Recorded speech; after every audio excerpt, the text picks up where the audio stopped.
Today I'm going to talk about plagiarism and how to avoid it. Intentional or unintentional, plagiarism is unacceptable in academic writing.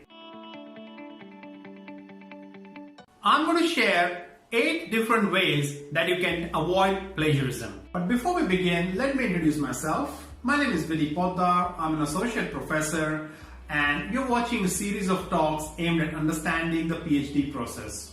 I want to help you in your PhD journey and want to make it a memorable one. So if you're ready, let's begin. But first, let's see what is plagiarism and why is it such a big concern. When we refer to plagiarism means when you're copying somebody else's writing, ideas or concepts and not telling or not informing the readers that you have used this idea from a different person or from a paper which you have read. Plagiarism can be intentional or unintentional. Intentional is when you know you have copied it from somewhere and pasted it as is. Unintentional could be you would have copied but you forgot to cite it or forgot to put some content that you have taken in double quotes. The first step is to always use original writing. Have your own ideas and write that in the text or the paragraphs that you're writing for your academic paper. If you have an opinion about a particular topic or a point of research that you're doing, just write it in your own words. That's the easiest way to avoid plagiarism.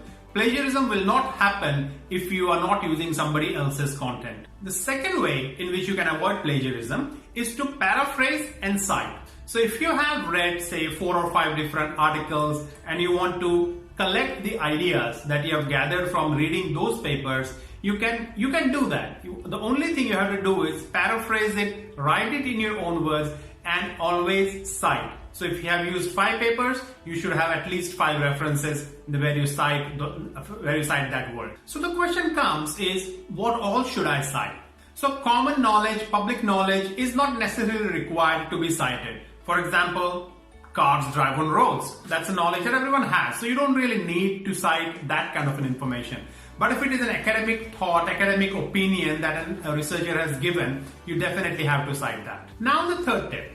What you can do is always use a proper referencing software such as Zotero or EndNote, or there are many other tools that you can use to cite, to collect your references and cite them as you write. So keep in mind, always gather your references, store them properly in Zotero or in any other referencing management tool and use that whenever you are writing. I often use Zotero, that's my preferred tool, referencing tool, but there are many others like I mentioned. So whichever one you use, make sure that you use it and regularly cite whatever you write. The fourth tip, you should always follow one or other form of referencing format. For example, IEEE, APA, there are hundreds of different types of formats for citing. And many other times, the journals where you're going to submit your articles will specify a particular referencing format that they prefer. It could be IEEE, could be APA, could be any other, could be Chicago or so on. So whichever one you use, stick to that for that particular article. If you're not sure whether to cite or not, the best way is to cite it. You could also put the content in double quotes, and that is often used when you're using definitions that are given by somebody else, or you're picking up exact content or an opinion that some other researcher had stated it in their paper. So copy it, put it in double quotes and cite it. If you're new in research, there may be questions that you don't know that whether to cite or not. In that case, the best way or one of the best ways is to approach your librarian. They may assist you in doing the referencing properly.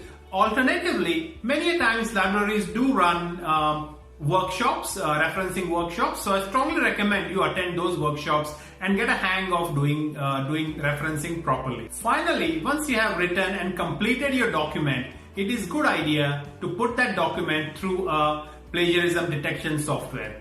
I personally use Turnitin, but there are many other softwares that you can use that will help you to go through your document completely and see if there are any areas where you have unintentionally plagiarized, and that's an opportunity for you to actually go and fix that bit of information within your paper. So there you go. These were the 8 tips that I had for you on how you can prevent plagiarism. As long as you cite, you will not plagiarize the content that you're writing. So always be on the safe side. Cite whatever you write. So looking for new campus ambassadors. If you would like to represent me, please join my WhatsApp group for campus ambassadors. Link is in the description below. Also, if you want to learn how to do your research systematically, then have a look at my course on systematic literature reviews. This course is fully online, so you can learn it at your own pace and even using your smartphone. There are 6 modules and more than 150 lessons with videos, research activities and writing tasks. If you want to be successfully published in top journals, then you should not miss this course. It's a must for every researcher. Many of my students who have completed this course have published their papers in Q1 and A-ranked journals. In this course, I discuss each and every task that you need to do to write a literature review for a top-ranked journal. This course is most comprehensive course on systematic literature reviews, and I guarantee that you will complete your SLR paper by completing the activities given in this course. To find more information about this course, click on the link to get a detailed insight into this course. If you have any questions about this course, join my Telegram group so I can answer them for you.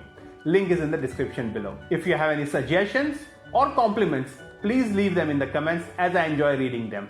Don't forget to subscribe to my channel and press the bell icon. I want you to have faith in me and believe that anything is possible if you have the dedication, courage, and the right guidance. Like I always say, believe and succeed. That is all I have to say in this video. I'm Vidhi Poddar. Thank you for listening, and I'll see you in my next video.